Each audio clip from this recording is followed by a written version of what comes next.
Muito bem, vamos começar a nossa semana então, gente, porque o atraso em voo do México para o Brasil deve adiar de hoje para amanhã a chegada oficial do senador Ciro Nogueira à Casa Civil, Ministério da Casa Civil.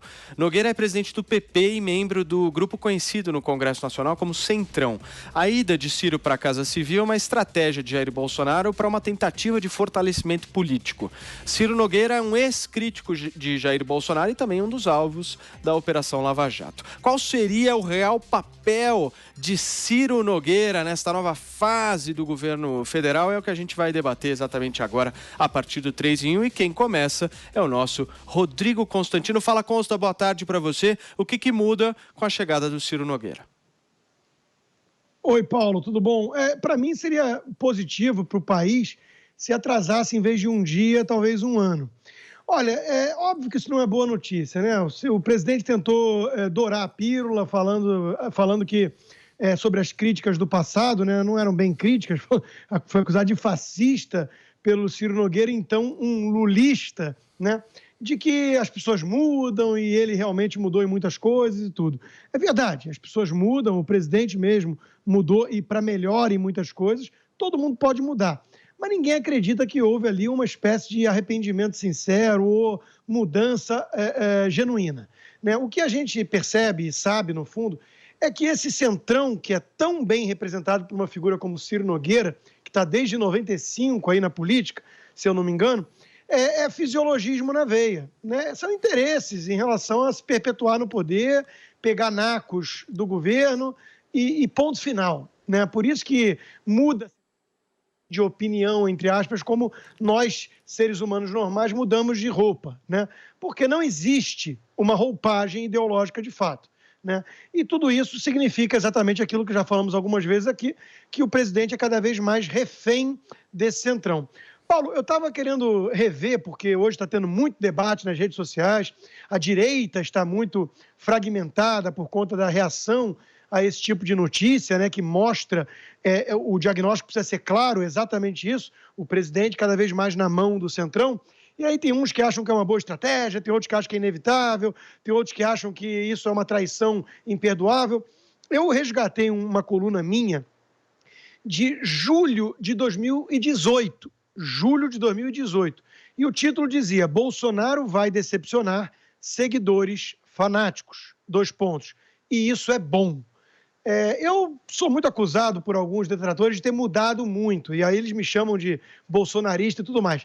Não é nada disso. Eu apenas tenho a percepção, quero crer que com algum senso de prioridade, né, e de proporção do que está acontecendo. E é exatamente esse mecanismo querendo cada vez mais botar o cabresto em qualquer um que mudar alguma coisa numa guinada mais à direita, né?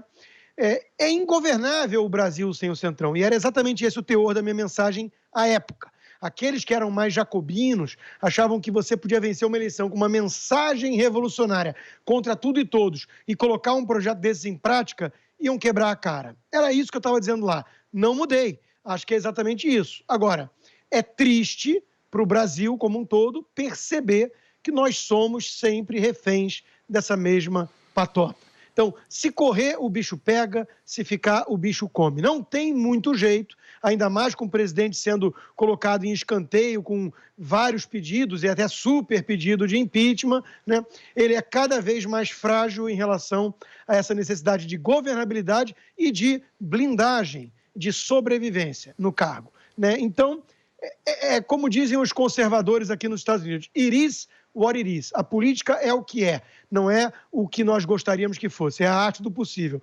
Tudo isso significa que o governo vai ter agora uma postura mais pragmática, se a gente quiser usar um eufemismo, o que na prática significa deixar de lado aquelas pautas ideológicas, radicais, conservadores. Leia-se aquilo tudo que uma boa parte dos 58 milhões de eleitores do Bolsonaro queriam. Por outro lado, garante alguma chance maior, sem dúvida, de avançar com as pautas reformistas na economia. É disso que se trata, Paulo. Tem que sacrificar alguns anéis para manter os dedos.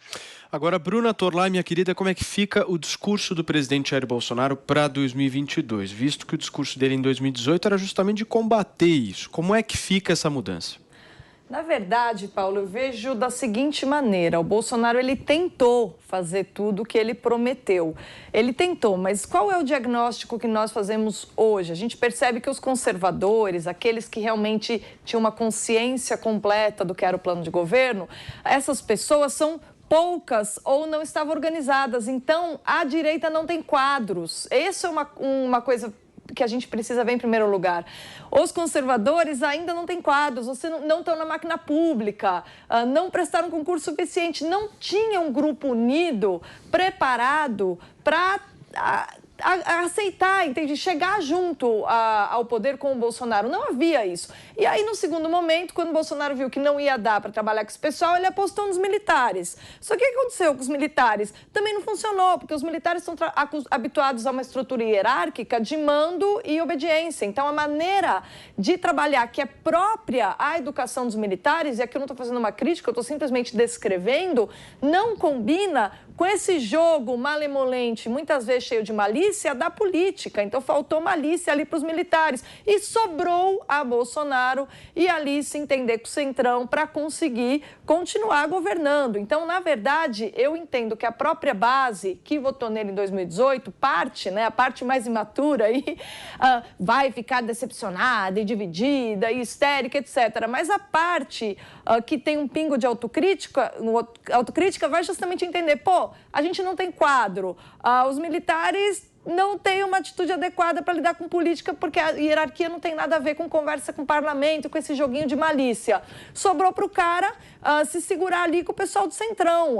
Que tal começarmos a trabalhar direito, né? Então, se a direita que elegeu o Bolsonaro em 2018 conseguir usar esse pretexto para fazer uma boa reflexão e se preparar melhor no futuro para disputar o poder, a gente tem um ganho. Então, nesse ponto, diferentemente do Constantino, não que eu acho que ele vai discordar do que eu estou falando, mas eu sou otimista, porque eu acho que é um aprendizado importante que a direita ela vai ter que fazer, né? Não tem outro caminho. A única coisa que ela tem a fazer com isso é aprender com os erros, é perceber que vencer uma eleição não significa muita coisa se toda uma máquina e todo um trabalho em equipe e toda uma estrutura não anda junto. Portanto, os eleitores maduros vão compreender e os eleitores imaturos podem aí ficar histéricos, mas mesmo assim eles não têm muita saída, né? Agora, o ponto que eu quero discutir com vocês sobre essa fala da nossa Bruna Torlai é quantos eleitores nós temos maduros e quantos eleitores nós temos imaturos. Serrão, você.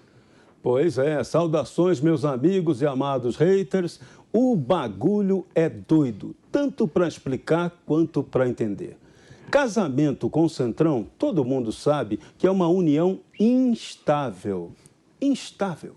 A base aliada dos governos, todas elas, desde Lula para cá, sempre foram instáveis, sempre baseadas em quê? No fisiologismo. Por isso elas são volúveis. Quanto mais elas ganham, mais elas obedecem, mais elas atendem. Ou então, elas operam bem quando elas têm alguém que as enquadre e faça isso funcionar e andar.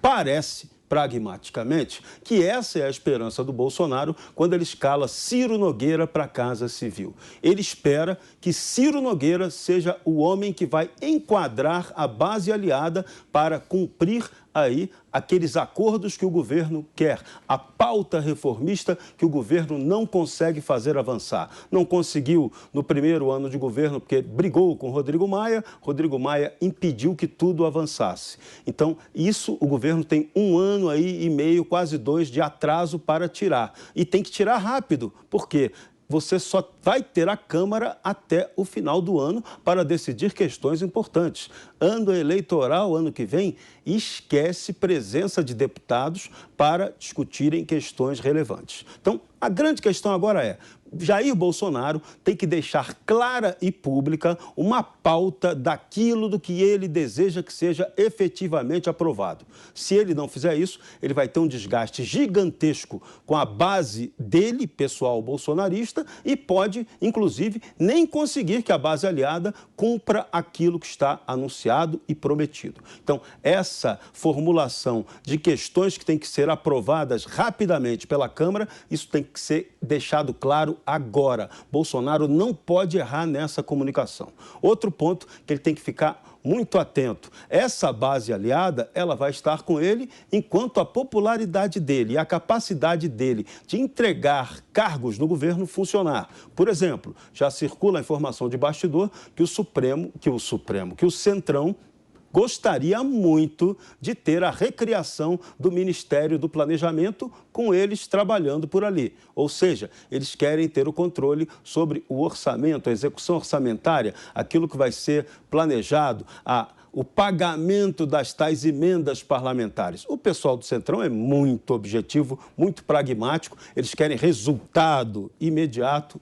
e o presidente tem que entregar isso. Então, Bolsonaro também terá que resolver essa questão com o seu ministro da Economia, Paulo Guedes, que aceitou dar a fatiada agora no Ministério da Economia para dividir entre emprego, trabalho e para que abrigasse ali Onyx Lorenzoni. Mas o Centrão também quer mais. O Centrão quer continuar comandando a área econômica também. Então, esse será o desafio, o equilíbrio de Bolsonaro. Ou ele deixa clara qual é a proposta que ele quer com esse casamento com o Centrão, ou ele pode ter um desgaste político que pode não compensar esse casamento com tanta gente politicamente volúvel.